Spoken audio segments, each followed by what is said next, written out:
BJP कार्यालय में BJP में आगामी चुनाव को लेकर बैठक हुई। इस बैठक में कई बड़े नेताओं को यूपी के क्षेत्रीय हिस्सों के चुनाव प्रभारी की जिम्मेदारी सौंपी गई है। संकल्प यात्रा के रूट को भी अंतिम रूप दे दिया गया है। जल्द ही तारीखों की घोषणा की जाएगी। बैठक में केंद्र और राज्य के सभी प्रमुख नेताओं ने भाग लिया। राष्ट्रपति श्री रामनाथ कोविंद ने गुरु नानक देव जी के जन्म दिवस की पूर्व संध्या पर देशवासियों को बधाई दी है। एक संदेश में राष्ट्रपति ने कहा है, गुरु नानक देव जी की जयंती के शुभ अवसर पर मैं भारत और विदेशों में बसे सभी भारतीयों, विशेष रूप से सिख समुदाय के लोगों को हार्दिक बधाई देता हूं। ब्राजील में एक मॉडल ने अपनी पत्नी समेत 9 महिलाओं से शादी की है। उसरो ब्राजील में एकल विवाह की अवधारणा को समाप्त करना चाहते हैं और इसीलिए उन्होंने 9 महिलाओं के साथ विवाह किया है। पहले से शादीशुदा हैं और उनकी पत्नी का नाम लुआना कास्की है। लुआना एक ब्लॉगर के रूप में काम करती हैं और उन्होंने इस पहल में उनका साथ दिया है। लॉकडाउन के दौरान कपल अपनी ब्लॉगिंग वेबसाइट पर सेक्स टिप्स शेयर करते थे। डिजिटल लैंडिंग कंपनियों पर रिपोर्ट तैयार करने के लिए आरबीआई द्वारा बनाई गई वर्किंग ग्रुप कमेटी ने अपनी रिपोर्ट सौंप दी है।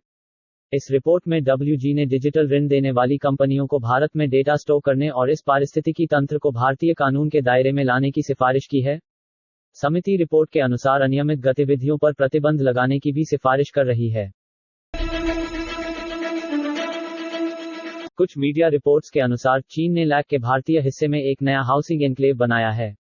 गांव में 60 घर हैं, जिनका निर्माण भारतीय सीमा के 6 किलोमीटर अंदर किया गया है। इस एन्क्लेव को भारत सरकार की मानचित्र सेवा भारत मैप पर भी देखा जा सकता है। उन्नत इलेक्ट्रॉनिक वॉरफेयर प्रणाली शक्ति को डीआरडीओ द्वारा पारंपरिक और आधुनिक राडार की पहचान करने और उसे जाम करने के उद्देश्य से भारतीय नौसेना के प्रमुख युद्धपोतों के लिए निर्मित की गई है। यह प्रणाली भारतीय नौसेना की पिछली पीढ़ी के इलेक्ट्रॉनिक वॉरफेयर ईडब्ल्यू सिस्टम की जगह लेगी। प्रधानमंत्री श्री नरेंद्र मोदी झांसी में राष्ट्र रक्षा समर्पण पर्व के अंतर्गत आयोजित होने वाले एक समारोह में औपचारिक रूप से इस प्रणाली को भारतीय नौसेना को सौंपेंगे।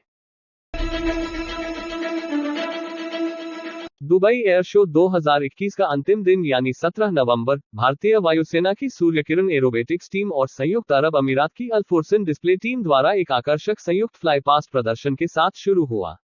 सूर्यकिरण टीम के 9 हॉक-132 विमानों ने अल्फोर्सान के साथ एयरमैची MB-339 विमानों के साथ प्रदर्शन के दौरान दुबई के महत्वपूर्ण स्थलों जैसे बुर्ज खलीफा, पाम जुमेराह और बुर्ज अल अरब पर उड़ान भरी।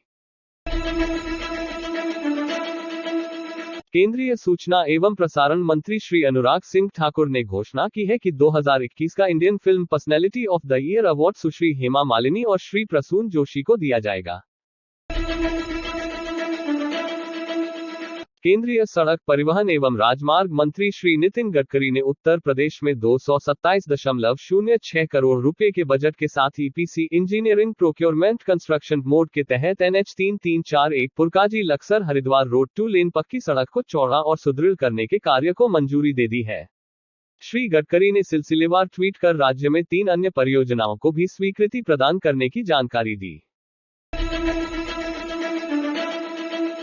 दालों की खुदरा कीमतों में जून 2021 से पिछले 5 महीनों में काफी हद तक स्थिरता आ गई है।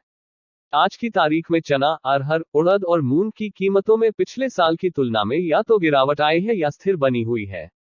दालों की खुदरा कीमतों में स्थिरता सरकार द्वारा पहले से किए गए सक्रिय उपायों के कारण हासिल की गई है।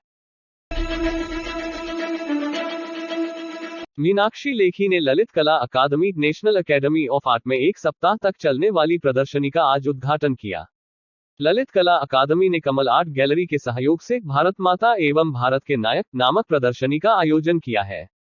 जाने माने कलाकार श्री पवन वर्मा शाहीन द्वारा बनाए गए चित्रों को इस प्रदर्शनी में दर्शाया गया है। सरकार ने भारतीय वायुसेना के लिए 357 करोड़ रुपए की कुल लागत पर 5 साल के व्यापक वार्षिक रखरखाव अनुबंध CAMC के साथ हिंदुस्तान एरोनॉटिक्स लिमिटेड से जगुआर विमान हेतु 2 fixed base full mission simulator FBFMS की खरीद के एक करार पर हस्ताक्षर किए हैं।